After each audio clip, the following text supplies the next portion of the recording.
Welcome to the Cybersecurity Simplified Podcast, where we take the mystery out of today's top security threats and solutions. Welcome to episode 43 of Cybersecurity Simplified. This one will be a raw, on-the-fly edition.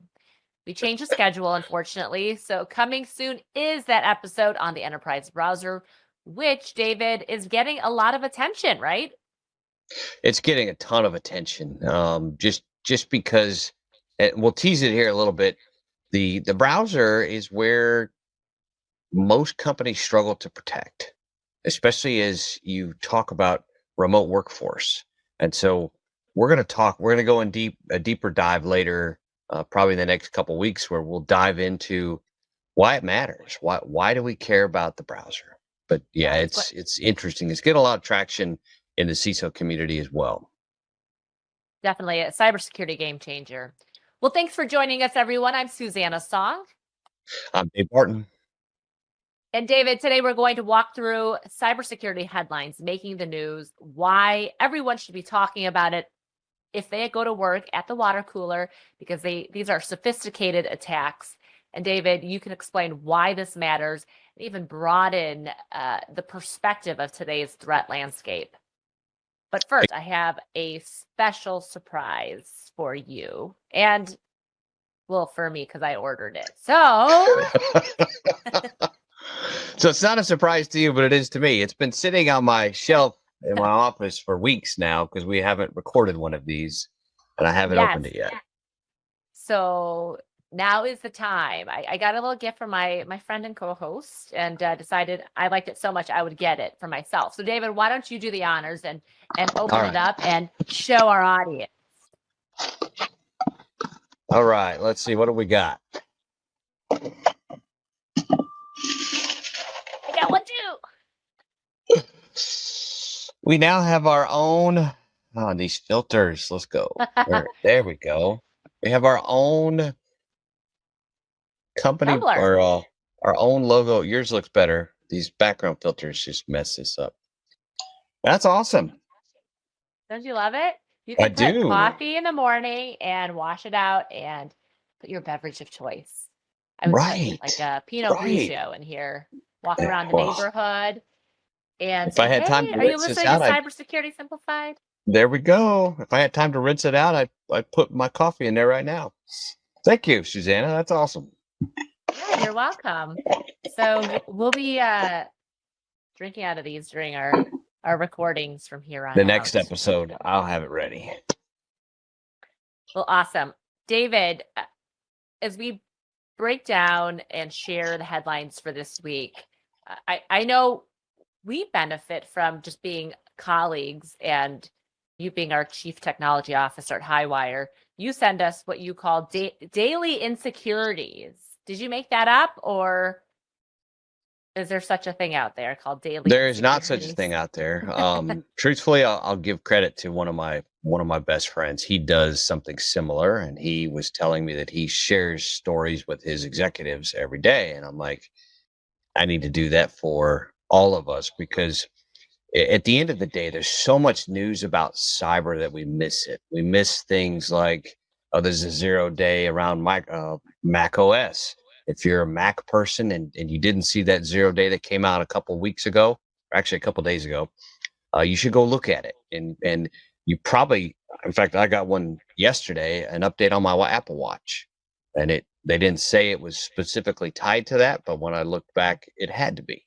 So for years, Mac devotees would tell you, oh, Macs are more secure, and they are for the most part, but don't think that because they were secure years ago that they're still secure. We have to continually pay attention to what the bad guys are doing, and this daily insecurity is how we do this, how we communicate to our company that we should be diligent, we should be paying attention. And if you got a Mac, you got an iPad, you got an iPhone, something running iOS, check it out. If there's a patch available, you should probably apply it. Yeah, we sent a vulnerability alert to all of our partners. I helped write that from our Security Operations Center about this latest 0 day. So do you know more about it and why, besides, we have to update because of the patch? So I'll just admit I don't have all the technical background on it. I know that a couple of researchers discovered a way to do what's called a buffer overflow, and in that process, getting access at an administrative level to the device, which gives them access to all the data. Um, and we've been seeing buffer overflows for 20 years. It's not new. It just happens to be new about a particular problem within the Mac OS or within iOS as well. Got it. The one recommendation I know we had given to our partners was Overwatch patch. You should always have some sort of patch solution reminding you of the latest vulnerability. Is that a fair assessment? So I think it's twofold, right? I think first you should pay attention to vulnerabilities. You should have a vulnerability management program. It's a basic tenet of cybersecurity. And the outcome of that vulnerability program is patching. Patching should be the other main pillar that you focus on. If you patch when it's available, if you scan for vulnerabilities, you reduce your attack surface significantly. And it's just good basic cyber hygiene. You should be doing it. All right. What else is making the news, David? So there was the SEC. So for all of our listeners who are publicly traded, or you're in a private company and you're chasing publicly traded markets, the SEC has put out a mandate, and I don't know that it's done yet, but any publicly traded company has 4 days to announce material impacting breach. Mm-hmm. So they have to disclose to the federal government, which the SEC is a piece of, that they had a material impacting breach, even if they don't know the full scope in that 4-day window. So you have 4 days. This is a shift. And I don't know, maybe 3 or 4 years ago, I talked about this in one of the sessions I spoke at a show.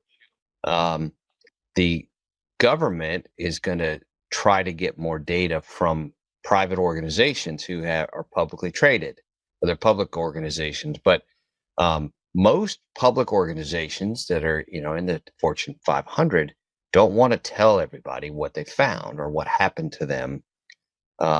Now the SEC is saying, wait a minute, Susanna, your company you're a Fortune 50 and you got materially breached. You need to disclose that. And so most companies for the last 15 years have been hesitant, because if you pay attention to the ones who do disclose, they end up having a share price fall, right? They get impacted in the markets. They lose.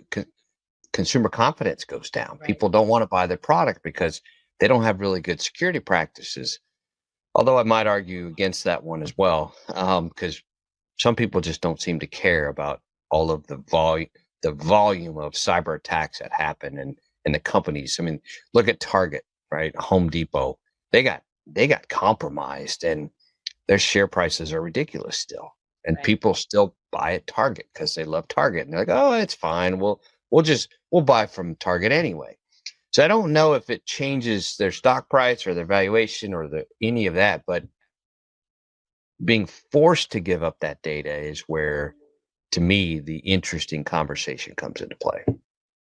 Well, and to your point, some of those larger corporations that were hit, it's not so much that they got hit. It's what was their incident response plan? What was their PR plan? How did they Right. execute their response in a way that made the consumer feel confident that something was being done to rectify the situation? Yeah, and I'm with you on that. And I was just thinking, the other thing interesting, Susanna, is there's been legislation passed that are starting to hold board members accountable for cyber breaches, right? If you think about SolarWinds, for example, we talk about that a lot on our show, just because it was a novel supply chain attack. But what's happening is those leaders of these companies who have been breached are now being held to civil penalties, right? They're liable. So now you've got the SEC saying if you're public, you have to disclose.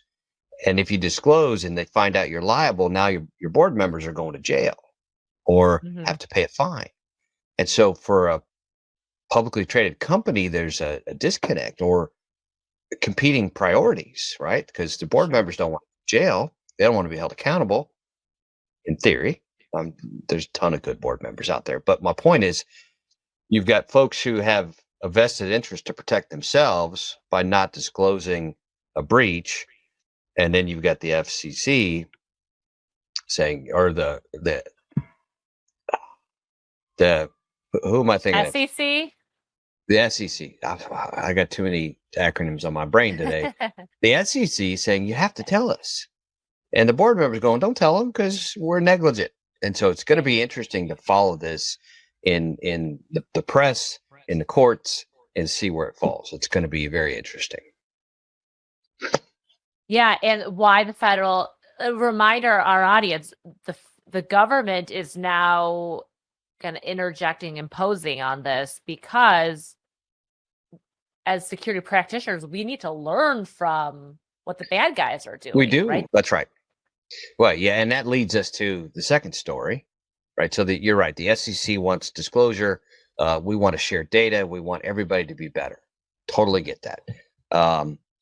Which leads us to the second story that we wanted to talk about this morning. About yesterday, the FBI spoke at a large conference down at Georgia Tech, and the person from the FBI speaking said something to the effect: China and AI is the biggest threat to every country in the world, right?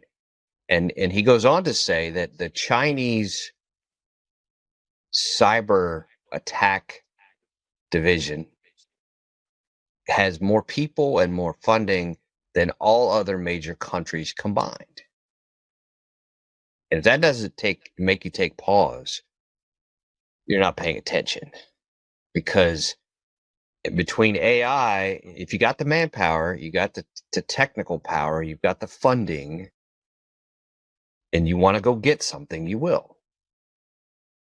And so rewind to the SEC. What the SEC is trying to do is change behavior, right? Instead of you having to disclose, what they really want to do is they want to have you improve, right? The more improvement we have, the more prevention. It's back to our ellipse that we talk about all the time. If I can prevent the Chinese from getting in, I don't have to tell the government that it happened because it didn't happen.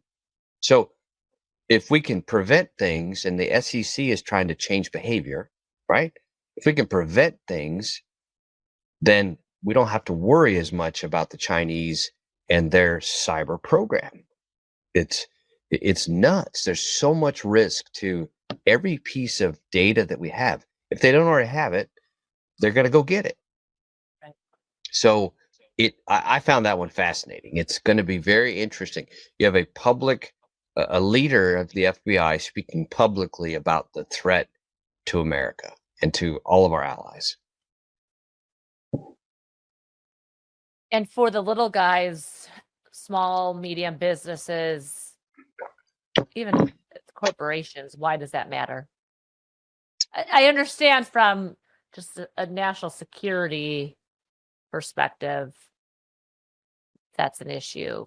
But for the little players, if they just think So about the themselves. little players, and we hear this conversation a lot because we have a ton of our partners who focus in that mid-market SMB space. Why do I need to?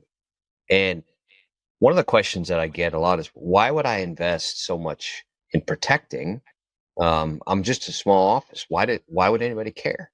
And I tell a story a lot. There's a dentist office by my house here in Tennessee, and they have 5 chairs and maybe 10 employees, and they got ransomware, right? The bad guys wanted their money because in the process of ransomwaring them, they took patient data. So the dentist office can't see patients, right? Can't recognize they can't bill, they can't receive. So every one of those employees couldn't do their job. They couldn't get paid. And on top of that, the bad guys want money to give you your data back. And so, to your point, Susanna, the bad guys, whether they're organized crime, whether they're state actors, are after money, they're after data, they're after leverage, they're after intellectual property. They're going to do whatever they can. And so, even if you think about Target, for example, Target wasn't breached directly. It was breached by a little guy. Mm-hmm. So the little guys are at risk if they're servicing the big customers, even medium-sized customers. This is why you see the DoD or the government saying, if you're a supplier to a government contractor, you have to have these controls, because they know the government contractors are locked down tight, right? They've got all the tools and the people and the investment. It's their suppliers that are down chain that aren't. So the little guys, as the big guys get better and better, the little guys become the vector. Yeah. And that's why it matters. Very good point. So staying geographically in Asia, what's happening in North Korea? You know, the North Koreans are interesting. And if you're not watching North Korea, you should be. If you're a cyber person and you're an analyst or you're working in an operations center, you should be paying attention to traffic to and from North Korea, because they're doing a couple things. In fact, there's two nation states. One of them's in the Middle East, one of them's in Asia, being North Korea, who are learning. And I've seen stories on China teaching them how to hack. I've seen stories on Russia teaching them how to hack. And so you've got these nation states who have a vested interest in attacking the U.S., learning and getting better. Do they have the same capability of China yet? No. In fact, it's going to take them a long time. But the beauty of cyber is they can affect attacks without people, right? And attacks without, ground conflict. They are doing things, and in so doing so, they're introducing, one of the easiest things that they've been doing lately is they're taking malware, they're evolving the malware, and they're putting it in the Android app store. And so you're downloading the Android's device or apps to your phone, and you're getting compromised. They're stealing your data. There's a story that we're not going to talk a lot about around Android, around Peloton. That's right. Android devices are at risk. So if you've got Android at home or you've got Android in your corporate office, specifically Peloton, segment those things off. Put them on a VLAN, put them on a wireless VLAN in your house, whatever, because those devices are at risk. Because Peloton is not updating the Android OS. The Android OS has some vulnerabilities. You might be at risk. But those Android vulnerabilities are being exploited by the North Koreans, causing us issues. Can you explain when you say segment the VLAN? Is that what you said? It is, yeah. Segment or VLAN. Okay. So what does that mean? Think about, I'll just make it really simple. Most of you have Wi-Fi in your house. You have an SSID, and it's Chicago Bears, let's just say, right? Susanna lives in Chicago. She's a big Bear fan, and maybe her SSID is Bear's Den or Mama Bear or whatever, right? All the devices in your house sit behind that Wi-Fi network called Mama Bear, right? And if one of those devices is at risk, i.e. a Peloton treadmill, and it gets compromised, now they can use that Peloton treadmill device to go after your personal data on other devices.